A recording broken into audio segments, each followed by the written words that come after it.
특별한 사람들입니다. 하나님의 사랑을 누리며 살아가고 있습니다. 하나님의 은혜로 충만한 여러분이 되시기를 예수님의 이름으로 축복합니다. 믿거나 말거나 역사는 예수님을 중심으로 이루어져 있습니다. 오늘 2020년 카렌다 작업을 해야 합니다만 참 세월 빠르죠? 2019년 카렌다를 마른 때가 엊그제 같은데 2020년도 카렌다를 준비해야 되니까 참 빨리 가는 것 같아요. AD 2020년이 가르치는 바는 예수님이 탄생하신 지 2020년이라는 뜻이에요. 물론 학자들이 2, 3년 틀렸다, 맞았다, 틀렸다 논란이 많이 되고 있습니다만은 어찌됐건 그 기준을 뭐로 정했던 상관없이 예수님의 탄생을 기준으로 하느라고 한 겁니다. 그게.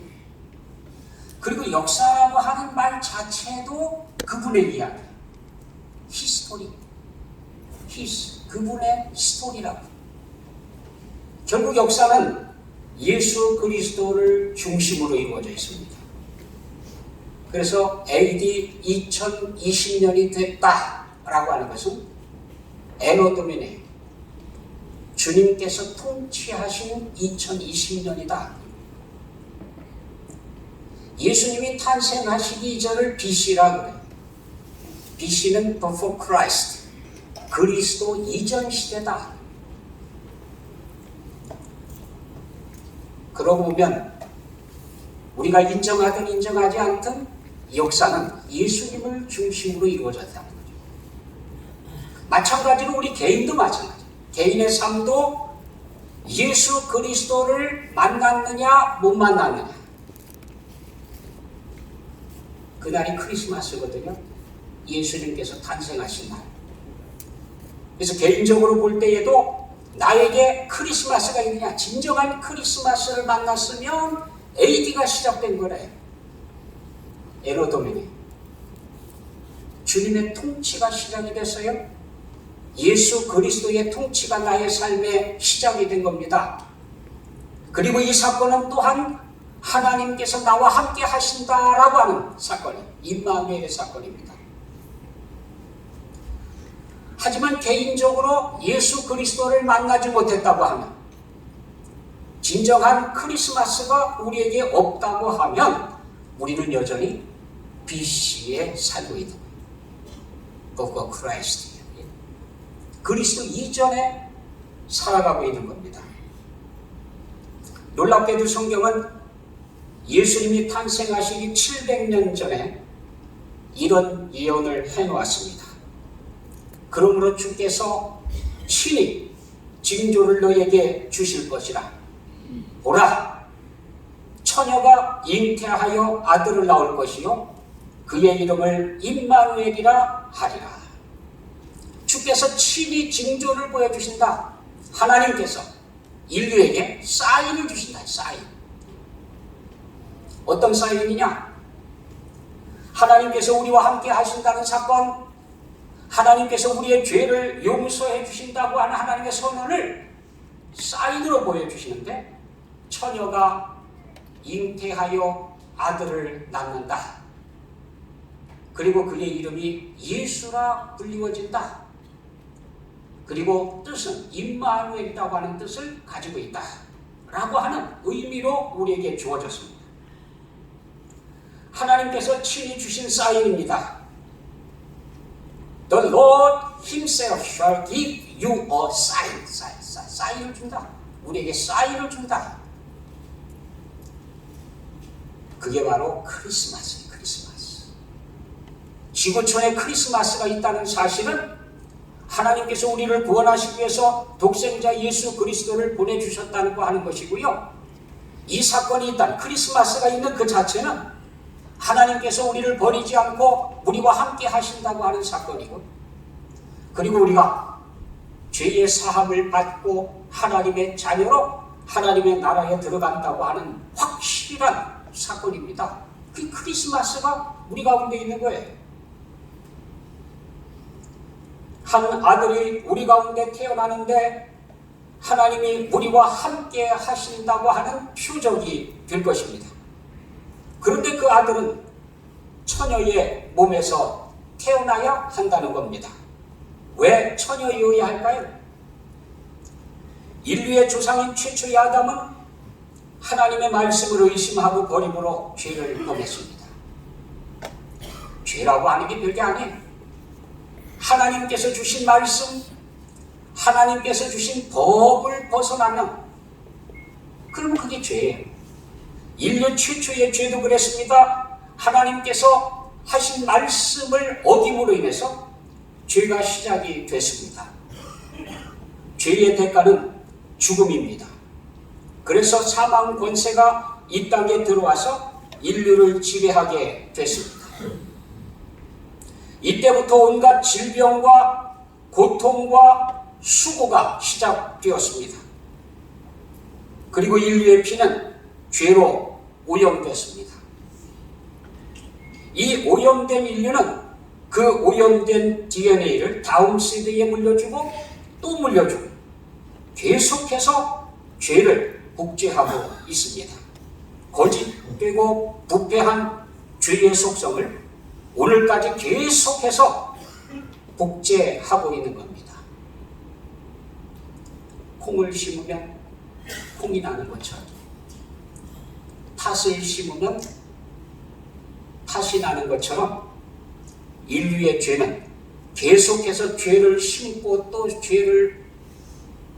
죄가 싹이 나고 또 죄를 심고 또 죄가 크고 그래서 죄에서 벗어날 수가 없어요. 계속해서 죄를 이어받고 있습니다. 그래서 하나님의 아들이 직접 이 죄를 씻어주시기 위해서 오셨습니다. 성경은 주님께서 흘리신 피를 언약의 피, 우리의 죄를 씻어주시기 위해서 흘리신 하나님께서 약속하신 피라고 주님께서 직접 말씀하셨어요. 그것도 성만찬 예전 속에서 주님께서 흘려주실 피를 상징하면서 이 잔은 너희의 죄를 위하여 흘리는 바 나의 피, 곧 언약의 피니라. 언약의 피를 우리에게 주신 거예요. 자기 백성을 저희 죄에서 구원하는 이름, 그 이름이 바로 예수 이름입니다. 하나님께서는 우리의 죄를 사함받을 수 있는 다른 이름을 주신 적이 없어요. 인류가 구원받을 수 있는 다른 방법을 주신 적이 없습니다. 유일하게 딱 하나밖에 없습니다. 예수 이름으로만. 그래서 성경은 이렇게 우리에게 분명히 전하고 있습니다. 아들을 낳으리니 이름을 예수라 하라. 이는 그가 자기 백성을 그들의 죄에서 구원할 자이시니라. 죄를 심고 죄를 거두고 죄를 심고 죄를 거두고 계속해서 죄를 복제하고 있는 인류의 이 죄의 끈앞을 어떻게 하면 씻어낼 수 있느냐? 어떻게 하면 이걸 없앨 수 있느냐? 어떻게 하면 이걸 끊을 수 있느냐? 예수 그리스도께서 당신의 피를 값으로 주시고 대가로 지불하시고 우리의 죄를 씻어주시기 위해 오신 겁니다.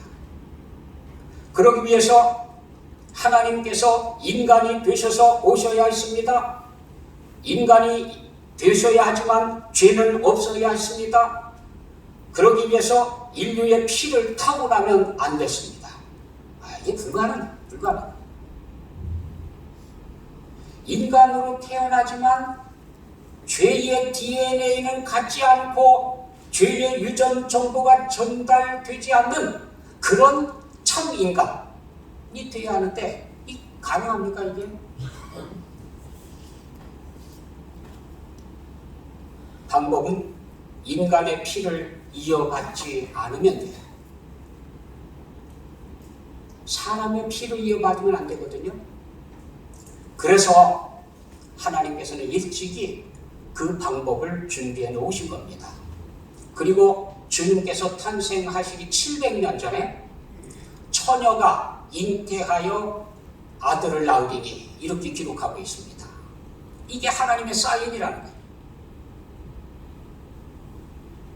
남자를 알지 못하는 처녀의 몸에서 남자의 피를 이어받지 않은 사람의 오염된 피가 아닌 새로운 피를 가지고 태어나셔야 그래야 되거든요. 그래서 여인의 난자만 필요로 하고 사람의 피를 이어받지 않는 새로운 생명체가 이 땅에 참 인간으로 태어나야 됩니다. 성경은 보라, 주목하라, 정신 바짝 차려라. 보라, 처녀가 잉태하여 아들을 낳으리니 이것이 표적, 이것이 사인이다. 이 사건이 실제로 일어나기 전까지는 사람들이 아무도 못 믿었어요. 이 뭐가 좀 표현상 잘못됐다. 이게 아마 무슨 상징일 것이다. 그래서 해석하는데 많이 고민들을 했습니다. 사람들은 이렇게 생각을 했습니다. 처녀가 잉태하는 것은 불가능하고, 그러니까 아마 순결한 여인, 신앙심이 좋은 여인, 품행이 깨끗한 그런 여인을 말할 것이다 라고 해석을 했습니다. 그런데 성경은 진짜 처녀가 잉태하는 사건이 일어난 겁니다. 마태복음은 700년 뒤에 이렇게 기록하고 있습니다. 예수 그리스도의 나심은 이러하니라. 그의 어머니 마리아가 요셉과 약혼하고 동거하기 전에 성령으로 잉태된 것이 나타났더니 한 번도 없었던 일. 인류에 단 한 번이라도 일어났었으면 몰라요. 한 번도 일어나지 않았던 일이 일어났습니다. 아무도 믿을 수가 없습니다. 심지어는 약혼한 약혼자 요셉조차도 이 사실을 받아들일 수가 없어요. 이해할 수가 없어요. 그의 남편 요셉은 의로운 사람이라. 번역하기에 따라서는 의롭다, 좋은 사람이다, 뭐 이렇게 표현하고 있어요. 그래서 이 남편 요셉이 정원한 처녀가 잉태한 사실을 알고 가만히 끊고자 했다. 가만히 파혼하려고 했다. 왜냐? 불명예스럽지 않게. 자칫 잘못하면 자기 약혼녀가 돌에 맞아서 죽을 수도 있습니다. 아니 어쩌면 자기에게까지 끝이 없이 손가락질이 이어질 수 있습니다. 가만히 파혼하려고 했다. 이 일을 생각할 때에 주의 사자가 현몽하여 이르되, 요셉도 갈등이 컸습니다. 이게 조용히 끝내야지 될 일 아닌가. 자칫 소문이 났다가는 둘 다 큰 곤욕을 치르게 될 일이니까 어떻게 해서든지 소문내지 않고 조용히 파혼을 해야 되겠다. 그렇게 생각하고 있는데 주의 사자가 현몽하여 이르되, 꿈속에 나타났다는 거예요. 그리고는 얘기합니다. 다윗의 자손 요셉아, 네 아내 마리아 데려오기를 무서워하지 말라. 그에게 잉태된 자는 성령으로 된 것이라. 안 믿어지지만 천사가 나타나서 직접 이야기를 해주는 거예요. 두려워하지 말아라. 무서워하지 말아라. 데리고 와라. 네 아내 마리아가 잉태한 것은 성령으로 된 것이고 바로 메시아, 하나님의 아들이 이 땅에 태어나는 것이다. 아들을 낳으리니 이름을 예수라 하라. 이는 그가 자기 백성을 그들의 죄에서 구원할 자이시니라. 꿈에서 깼습니다. 그리고는 이 모든 일이 된 것은 주께서 선지자로 하셨던 말씀, 오늘 우리가 읽은 말씀입니다. 그 말씀이 그대로 응해진 것이다. 보라, 처녀가 잉태하여 아들을 낳을 것이요 그의 이름을 임마누엘이라 하리라. 이렇게 기록해 놓으셨는데 이 말씀이 오늘에 이루어졌다 라고 말씀하신 겁니다. 그리고 그의 사건은 임마누엘의 사건이에요. 번역한즉 하나님이 우리와 함께 계신다라고 하는 뜻이다. 하나님께서 죄지은 인류를 버리지 아니하시고 죄인된 인생들을 포기하지 아니하시고 구원하시기 위해서 끝까지 우리를 위해서 계획을 세우시고 그리고 길을 마련해 주신 겁니다. 요셉이 잠에서 깨어 일어나 주의 사자의 분부대로 행하여 그의 아내를 데려왔다. 하지만 아들을 낳기까지 동침하지는 않았다. 끝까지 동정녀가 잉태하여 아들을 낳은 사건을 보존하기 위해서 끝까지 아들을 낳기까지 동침하지 않았다 라고 성경은 기록하고 있습니다. 너무 믿을 수 없는 사건이다. 너무 무지무지한 사건이라 사람들이 그렇게 얘기해요. 성경에서 몇 가지만 빼놓으면 믿을 만한데 그것만 좀 없었으면 좋겠다. 첫째, 크리스마스. 동정녀가 잉태해서 아들을 낳았다.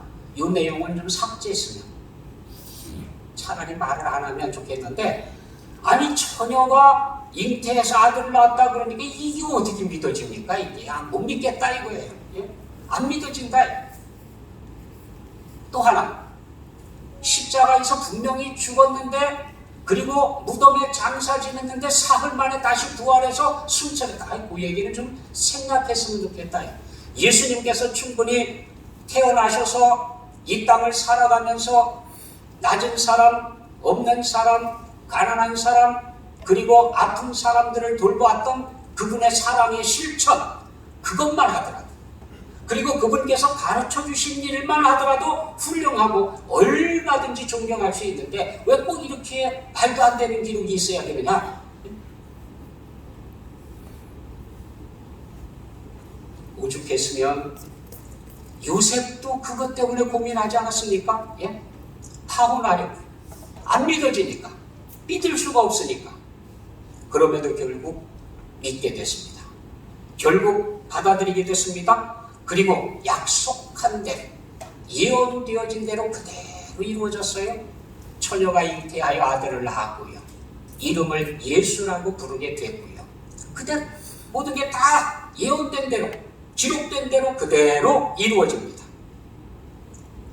주석까지 덧붙이고 있는데 선지자의 예언이 그대로 응해졌습니다. 보라, 처녀가 잉태하여 아들을 낳을 것이요 그의 이름은 임마누엘이라 하리라 하셨으니 이를 번역한즉 하나님이 우리와 함께 계신다.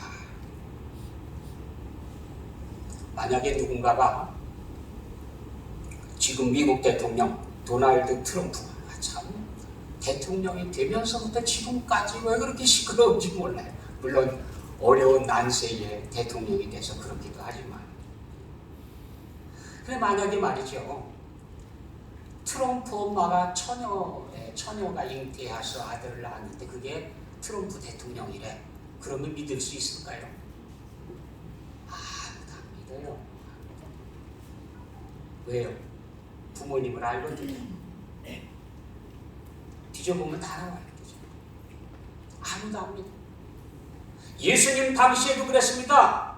주님의 이 사건을 기록할 그 당시 이야기하고 선포하던 그때에도요, 예수님의 부모님도 살아계셨고요, 예수님의 형제들도 살아있고요, 그리고 주님과 함께 자라난 사람들도 무지기수로 살아있었어요. 안 믿으려고 들면 한없이 안 믿을 수 있는 얘기들입니다. 반박하려고 하면 얼마든지 반박할 수 있는 그런 사건인데도 불구하고 그대로 기록되어졌고요. 반박문이 없어요. 왜 그런지 아십니까? 사실이기 때문에. 안 받아들일 수가 없거든요. 믿기 어려운 사건이지만, 도저히 상식적으로 받아들일 수 없지만, 그러나 하나님의 역사는 이루어진 겁니다. 그래도 급이야 앞서거든. 저도 모르니까 여러분도 모르시겠죠. 불합리하기 때문에 나는 믿는다, 그런 뜻입니다. 불합리하기 때문에. 터툴리아누스가 한 이야기인데, 이 크리스마스 사건을 두고요, 크리스마스를 내가 다 이해할 수 있으면 믿을 필요가 없다 이거예요. 크리스마스의 사건이 상식적이었다고 하면 믿음이 필요 없다는 거예요. 그런데 너무도 못 믿을 이야기이기 때문에, 너무도 불합리하기 때문에, 너무도 상식 밖의 이야기이기 때문에 믿을 수밖에 없다. 하나님께서 인류를 구원하시기 위해서 이만큼 불합리한 사건이 필요했다는 겁니다. 왜냐? 전 인류가 다 오염되어 있거든요. 단 한 명도 빠짐없이 전부 다 오염이 되어 있어요. 전부 다 죄인들이. 의인은 없나니 단 한 명도 없어요.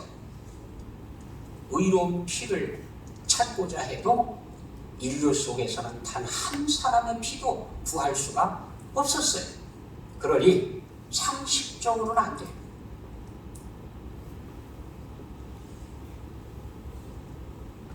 하나님께서 하신 일이 너무도 신비로워서 우리는 우리의 상식으로는 도저히 이해할 수가 없습니다.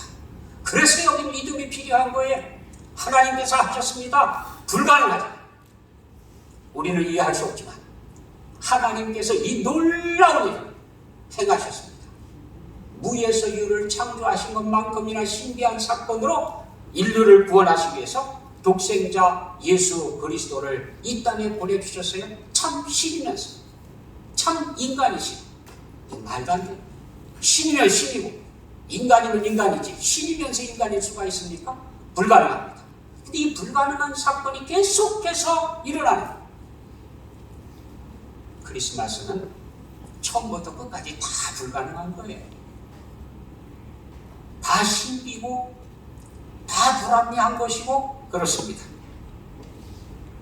그래서 터툴리아누스가 얘기한 거예요. 불합리하기 때문에 나는 믿는다. 만약에 크리스마스가 내가 다 이해할 수 있고 불합리한 사건이 아니었다고 하면 믿지 못할 것이다.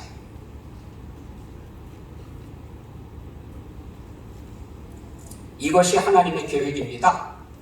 사람의 보편적인 생각, 상식으로는 이해할 수 없지만 하나님께서 인류의 죄를 씻으시기 위해서 언약의 피를 흘려주시는 이 계획, 그러기 위해서 이 땅에 독생자 예수 그리스도께서 참 인간으로 태어나시는 이 크리스마스의 사건이야말로 하나님의 계획이었습니다. 그래서 우리는 오늘 크리스마스를 생각합니다. 왜 하나님께서 이 크리스마스의 사건을 우리에게 주셨습니까? 성경은 우리에게 분명히 말씀하시는데 온 백성에게 미칠 큰 기쁨의 좋은 소식이다. 누구에게? 어떤 사람에게도 이 크리스마스가 다다르기만 하면 큰 기쁨의 좋은 소식의 굿뉴스.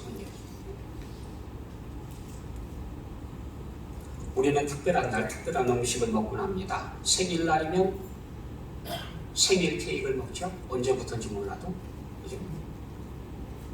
봉지날에는 팥죽을 먹습니다. 복날에는 이 보신탕 생각하는 사람들 수상합니다. 삼계탕을 먹습니다. 그렇죠? 이스라엘에는 금지된 음식이에요. 특별한 절기에는 먹지 않아야 되는 음식이에요. 무교절에는 유교병을 먹으면 안 돼요. 무교절은 유교병 떡을 먹으면 안 됩니다. 무교병과 쓴나물을 먹는 게 바로 무교절이에요. 하나님 앞에서 하나님의 말씀을 따라가기 위해서 고난의 길을 걷는 이 땅의 향락, 죄에 오염된 것들을 벗어던지고 훈련을 받으며 나아가는 그걸 상징하는 거거든요. 왜 크리스마스에서는 크리스마스 날에는 뭘 먹으면 안 되는지 아세요? 크리스마스 날에는 먹으면 안 되는 게 있어요. 물면.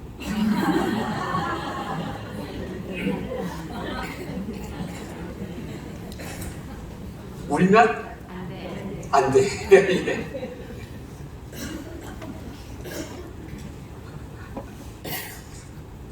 아주 고집센 처녀가 하나 있었습니다. 왜 그런지 몰라도 A를 못 만나, 남자를 못 만나, 사귀지를 못해. 그래서 노처녀로 그렇게 있었는데 하나님 앞에 아주 간절히 기도했습니다.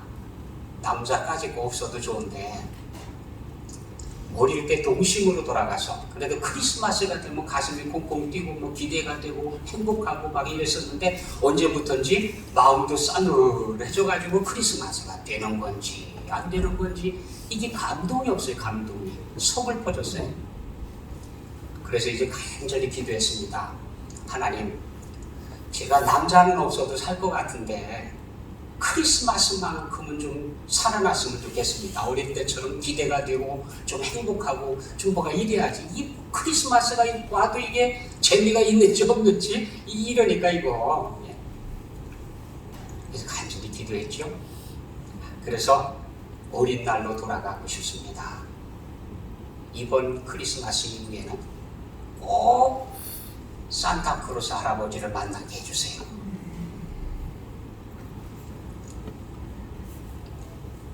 아니 뭐 다른 감흥은 없더라도 산타크로스는 만나야. 그래서 이제 준비를 다 해놨습니다. 양말도 걸어놓고 다 해놓고. 그리고 정말로 이 나이가 돼서도 산타크로스가 오나 그러고 이제 밤새도록 기도하면서 기다리고 있었는데 진짜 산타크로스 할아버지가 왔대요. 이야, 얼마나 좋고 얼마나 감격스러운지 그냥 눈물이 다 뚝뚝뚝뚝 떨어지는 거예요. 그랬더니 산타크로스가 쳐다보고 하는 얘기가 우는 아이에게는 선물 안 준다? 그러고 가버렸대요.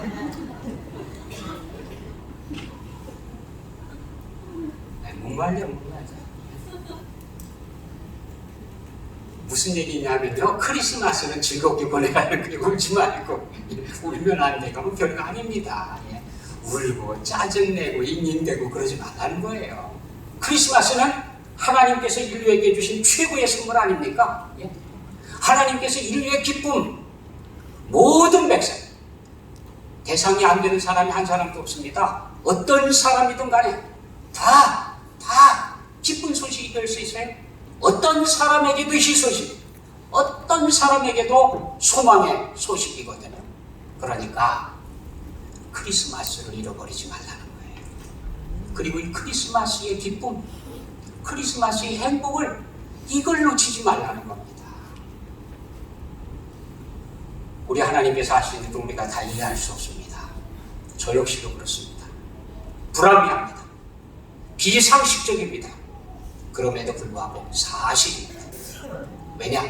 하나님께서 우리를 구원해 주시려고 이 놀라운 일을 계획하셨고 이루어 주신 날이 바로 크리스마스입니다. 이 크리스마스를 통해서 여러분의 일생 동안 예수 그리스도의 탄생을 경험하며 하나님의 기쁜 소식을 접하며 살아가는 여러분 되시기를 원합니다. 기도하겠습니다. 사랑의 아버지 하나님, 크리스마스가 우리 가운데 있어서 참 행복하고 감사드립니다. 날마다 우리 마음속에 크리스마스가 있게 해주시고 하나님의 기쁨이 함께하여 주셔서 저희들 삶이 하나님의 온전한 기쁨이 되게 하여 주옵소서. 예수 그리스도의 이름으로 기도드립니다. 아멘.